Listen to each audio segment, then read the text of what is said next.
Hi there. So today we'll be learning how to use Postman to test Reloadly's API endpoint. To do this, the first thing you want to do is to download Postman if you do not already have that. So you can quickly search for Postman via Google search. Click on the first link. Go ahead and sign up to create your account. And then after creating your account, that would give you the option to download Postman. So you can go ahead and download Postman for your device, could be a Windows device or a Mac. So after downloading the Postman application, you should see an application that looks like this. So to test Reloadly's APIs, I would recommend getting Reloadly's Postman collection. It's much faster to do this way, as you will find yourself. You can go through Reloadly's documentation and manually add details for testing each endpoint or for accessing each endpoint into your Postman application, but I think it's much faster to use Reloadly's Postman collection. So to find Reloadly's Postman collection, simply go to the developers tab, API settings, API docs, A-time, API reference, and then in each section, right after the description of each API, you will find of each API endpoint, you would find a button that says run in Postman. Clicking on this button takes you to a link to download Reloadly's API collection directly into your Postman application. As you can see on the URL, it says /run collection / the collections ID. Depending on your device, you can go ahead to select Postman for the web if you want to do this on the web, but I would recommend using the Postman application for your device. Could be a Windows device, a machine, or a Mac. So clicking on this is going to automatically add this collection into your Postman application. So you click open Postman. So as you can see, it says a collection Reloadly API already exists. What would you like to do? This is because I already have Reloadly's Postman collection installed on my PC. So I am going to cancel this. In your case, this should not come up if you've not added the collection already. So I'll go ahead and cancel this and then expand Postman.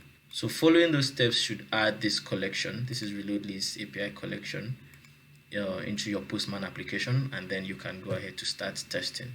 So the first thing you want to do, since Reloadly makes use of open authentication for authorization, the first thing you want to do is to get your access tokens. And to get your access token, you need to make use of the access token endpoint. And then to get those, you need to pass your client ID and your client secret, the grant type, and the audience. I will be using the live mode for this, so our top-up endpoint would be topups.reloadly.com for all transactions or for all operations that we would do using the different endpoints.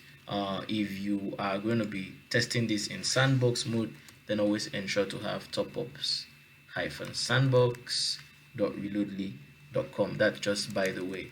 Okay, so to get my client ID and client secret, I will head over to the Reloadly portal, and this is going to be to navigate to see your client ID and client secret. You simply click on developers, API settings, and that would bring you to this page where you have your client ID and your client secret. So you copy your client ID, go to Postman application, paste your client ID, and you copy your client secrets, go to Postman, and then you paste your client secrets. So note that this is a post request and we need to pass this information in the body. We can see that we have other requests, other get requests. So for post request, you always need to pass certain information in your request body, and for get request, that's not necessary. Okay, so we have this grant type, client credentials, audience. We're in live mode, so topups.reloadly.com, and then we hit send. And then you can see that we are going to get our access token, which we will be using for every other endpoint, right? So we copy our access token. This will come in handy for every other endpoint. Okay, great. So, testing all of these endpoints work the same, but I will be making use of a few which I consider important. To show us how this works, I would be testing out the account balance endpoint. So, what does this endpoint do? This endpoint allows you to get your Reloadly account balance or your wallet balance in real time. You will always have to pass your access token in the header of your request, right? So we pass the access token which we obtained using the access token endpoint, and then you also and then this accepts application slash com.reloadly.topups version 1 plus JSON. This is basically accepting JSON format, but in a way that is specifically tailored for Reloadly's endpoint.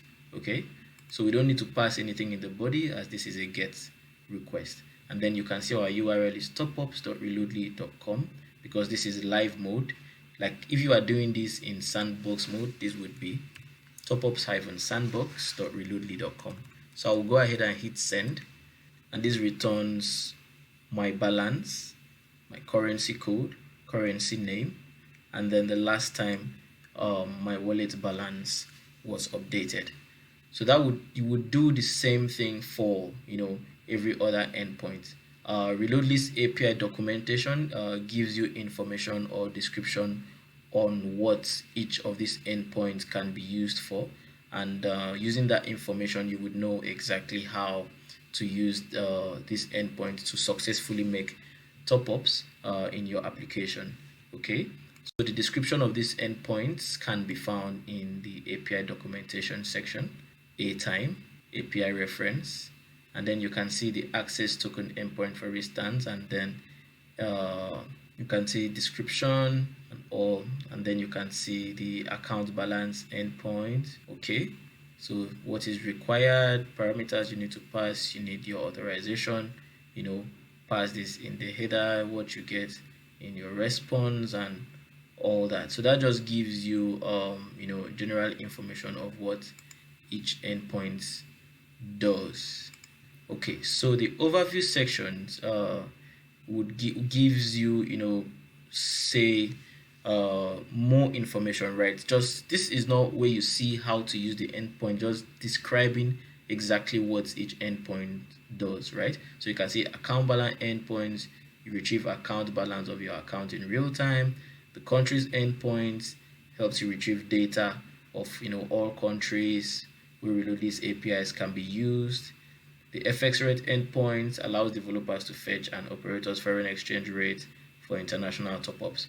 So the overview section gives a description of what each and every endpoint does. So for instance, I will try to use the FX rate endpoint now. Okay, so the FX rate endpoint allows developers to fetch and operators foreign exchange rate for international top-ups. Okay, so we come over here and then let's go to the FX rate endpoint. Great, so we have the endpoint here. Just like every other endpoint, in our header we need to pass the bearer token which we generated using the access token endpoint. Great, since this is a post request, we also need to pass information on the operator and the amount we want to top up. So say for instance I want to top up a particular phone number. Let's go to pricing page, search for all operators. So quick one, right? I want to make a top up for let's see, 168 Thailand, right? I want to top up this phone number. How would I do this? How would I know exactly how much the user would receive in their local currency? So that's where the FX endpoint comes in. So I get the SKU for that operator, and then I say I want to send $5, right? So basically I'm sending $5 because my account currency is in US dollars, as we saw using the account balance endpoint. And then I want to top up a phone number for 168 Thailand, which has an operator ID of 729. So how much would the user get, right? That's exactly what I want to see in their local currency. So I hit send. As you can see, operator ID 729, name 168 Thailand, FX rate 128.2. So this means that for $5, this user would get 128.2 THB. Okay, so this can be used in different scenarios, when building out your application. It's one of those really important endpoints. So another endpoint I would like to test, just so we understand, just to give us that general understanding of how to use Postman to test each of these endpoints before using them in our application. You can go ahead and test all of them, but another important one would be say the operators for ISO endpoints. This endpoint allows you to see all the operators available in a particular country, right? So see the way this is patterned. Top up the reloadly.com/operators/countries/ng, right? So ng is the ISO for Nigeria, right? /ng. ng is the ISO for Nigeria. And then the beautiful thing about this endpoint is that you can then use query parameters. You can add query parameters to your query URL so as to refine this data to fit what you want the more. So say you want to get all operators currently operating in Nigeria, right? Without refining this data, without trying to filter using certain data, you could just say /ng and then hit send. All right, so you see that we get a response here, and this carries all operators for both airtime top-ups. You can see this is 9 mobile Etisalat Nigeria data. So for data top-ups, for bundles top-ups, they are all here. And then you can see that we have so many operator SKUs coming in here. But in the case of Nigeria, for instance, we have 4 major operators, right? So say you wanted to get just SKUs for operators that allow you to make only airtime top-up. So you don't want to include data, you don't want to include bundles, just airtime top-ups. Okay, so the catch here would be using query parameters to achieve this, right? So it says suggested amounts. Okay, you don't want suggested amount. You are trying to reduce the amount of data being returned by this endpoint. So you can say, okay, you don't want suggested amount. Notice that as I take out each query parameter, our query string or our query URL is being reduced in size, right? So this is now query strings or query parameters are added after the question mark at the end of our URL. So you can see it says include pin equals true and suggested amount map equals true. So I just took out suggested amounts, and then that has been removed from our query string. So I don't want us to get suggested amount. So I would say suggested amount is equals to false. So I don't want operator suggested amount. Okay, so let's leave that, right? This would mean that I'm trying to get only operators where suggested amounts don't exist, but that's not what I want. What I want to get is only operators for airtime top-ups, operator IDs or operator SKUs for airtime top-ups. So include bundles is false, which means that it's going to return all operator IDs where the include bundles field or property, as you can see here, where it says bundle false, right? So it's going to return all operators where bundles is false, and our operators for only airtime top-ups will meet that criteria. Then include data false, so include bundles where include operator SKUs where data is false, which means they don't support data, which means our operator for airtime top-ups would be that. And then include pin is true. However, our operators for airtime top-ups do not support pins, just airtime top-ups. So I would say false, right? So this should return only operators that support direct airtime top-ups in Nigeria, that should give me just the top four major operator IDs or SKUs in return. Okay, so we have 1, 2, 3, 4, and that's it, right? So you can see 9 Mobile, Airtel Nigeria, Glo Nigeria, and MTN Nigeria. Great. So we move on to the most important endpoint, which is the top-up endpoint.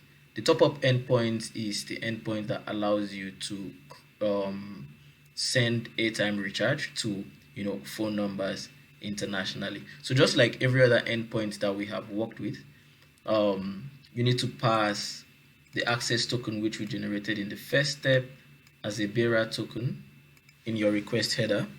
Sorry, my bad, that's wrong. Okay, great. And then in the body, you have all these parameters you need to pass. So the operator ID, which is the operator ID of the operator you want to top up. In my case, this is the operator ID for Airtel Nigeria. And my account currency is in US dollars. So let's say I want to send a top up of $2. Use local amounts false. This means that this is an international transaction, and this transaction is going to be affected by foreign exchange, and is going to be sent directly from my account in USD, but the end user is going to receive the amount in their local currency. However, if I want this to be a local current transaction and this is not going to be affected by foreign exchange, I can always set this to use this parameter to true. Okay, custom identifier, I can add anything here, but it is always recommended to add custom identifiers when building your application. That way you can track transactions on your end. And then recipient phone, always ensure to add the country code, in my case NG, and the phone number of the user you are trying to make a top up to. So and then the sender phone country code and number is not it's not important, it's not a required parameter or field. And since this is in live mode, this is topup.reloadly.com/topup. So if I go ahead and hit send, so it says bad request, invalid recipient phone. So I probably would have put in the wrong phone somewhere. So let's look at this again. Operator ID. Okay, so this is probably the wrong phone number, which would mean that I am putting the wrong phone number for this particular operator. Okay, so let's see. I intended to top up an Airtel Nigeria number, but the operator I have here is 341. So using the operator by ID endpoint, I can check to confirm, okay, which operator was I trying to top up? Definitely the wrong operator. So if I go to the operator by ID endpoint and /operators, I pass the operator ID, I hit send. Okay, you can see that this was for MTN Nigeria, which is the wrong endpoint, which is the wrong operator. Okay, my phone number is actually an Airtel Nigeria phone mobile number. So to take care of this issue, you can use the operator for phone endpoint. This endpoint helps you to automatically detect which phone number or which operator a mobile number belongs to. So to use this operator in your query, in your URL, you need to pass. You can see it says operator /auto detect /phone. You need to pass the phone number you want to check, and then /countries the local country or the country that phone number belongs to. So doing this, if I hit send, you can see that it has automatically detected that this is an Airtel Nigeria phone number, and then it gives me the right SKU or the right ID. So I'm going to copy this and then come to my top up endpoint and then use this instead. Okay, so we have 342 now, and if I hit send, great. So you can see that transaction has been processed successfully, and then you can see the response in which I receive. So since this is a successful transaction, I get a Reloadly transaction ID, an operator transaction ID, which I can use to confirm the status of this transaction in the case of any disputes. I can use this to dispute this transaction directly with the operator, the recipient's phone number, and any other information, the discount received for that transaction, the amount delivered to the user in the user's local currency, date of the transaction, and balance info for my wallet. So that's how to use Postman to make test the top up endpoint. And then we have the transactions endpoints, which is /transactions and /transaction by ID. So this endpoint allows you to get a list of transactions that you have performed, and then the transaction by ID endpoint allows you to get a transaction by the transaction ID. In our last top up, we made the transactions and we have an ID here. So I'll use this to fetch information about that transaction just the way I would do in my application. Okay, so as you can see, information about the transaction I just made is right here. So yeah, so basically that's how to in summary, that's how to make use of Postman to test Reloadly's endpoint. You can use this to test all these endpoints just to get a feel and what's obtainable using the endpoint using in your application. So you can use this to test the endpoints before going ahead to make use of them in your application, or while using them in your application, you can actually use Postman to test just to be sure that the endpoints are working as expected, and you need to refactor your code or fix something in your code to get everything working.